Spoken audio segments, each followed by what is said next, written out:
দীর্ঘ 15টি বছর মানুষ কিন্তু মানুষের রায় দিতে পারি নাই। দিনের ভোট ম্যাক্সিমাম টাইমে রাত্রে হয়েছে, পরের দিনও হয়েছে। এই দীর্ঘ 15 বছর পরে একটা ব্যালটে সিল মানার জন্য মানুষের যে এত উৎসাহ উদ্দীপনা, এটা মনে হয় আমার নির্বাচনের অংশগ্রহণ, আমি কয়েকবার চেয়ারম্যানে হয়েছি, আমি দেখি নাই। তো মানুষ একটা সিলের অপেক্ষায় ছিল।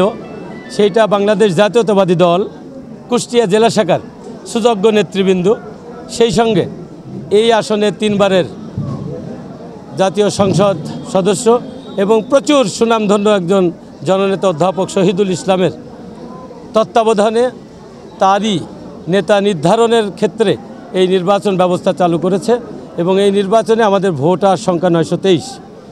এর মধ্যে এখনও ভোট কমপ্লিট হয় নাই, এখনও মনে হয় সব বুথ মিলায় হয়তো 50-60টা আছে।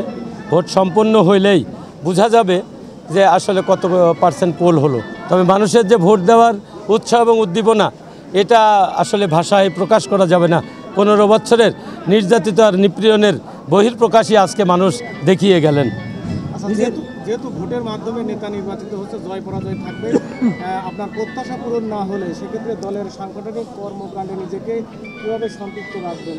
একজন জনপ্রিয় নেতা আর একজন জনতার সাথে মিশা লোকের এই ধরনের মানসিকতা ভিতরেই আমার নেই। ঠিক, কারণটা হলো যে সেও বিএনপি করে, আমিও বিএনপি করি।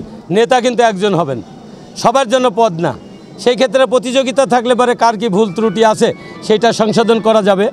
সেই প্রতিযোগিতার মাঠে নেমেছি, যেই জিতুক আমি তার সাথে কাঁধে কাঁধ মিলিয়ে এই সংগঠনটা দীর্ঘ 87 সাল থেকে আমি করে আসছি, এটা আগামী দিনও করব। তবে এখান থেকে ওই ধরনের মানসিকতা আমাদের মধ্যে কারণ নেই। তবে আপনার জয়ের ব্যাপারে কতটুকু আশা? এইটা আমি বলবো না, যেহেতু আল্লাহ পাক রব্বুল আলামিন মানুষের এই প্রতিনিধিত্ব করার যে ব্যাখ্যাটা দিয়েছেন তার পবিত্র কোরআনের মধ্যেই দিয়েছেন। সূরা আলে ইমরানের মধ্যে 25 এবং 26 নম্বর আয়াতে বলেছেন যে আমিই সম্মান দিই, আমিই কেড়ে নিই, এই আসমান আর জমিনের মালিক আমিই রব, অন্য কেউ না। সেই ক্ষেত্রে এইটা নির্ধারণ করবেন রব্বুল আলামিন। আমি তার প্রতি দোয়া এবং চাচ্ছি যে যাতে আমরা জয় হইলেও এই জয়টাকে আমরা ভিন্ন খাতে না নিয়ে আমরা আমাদের মতো করেই সংগঠন পরিচালনা করব। ইনশাআল্লাহ।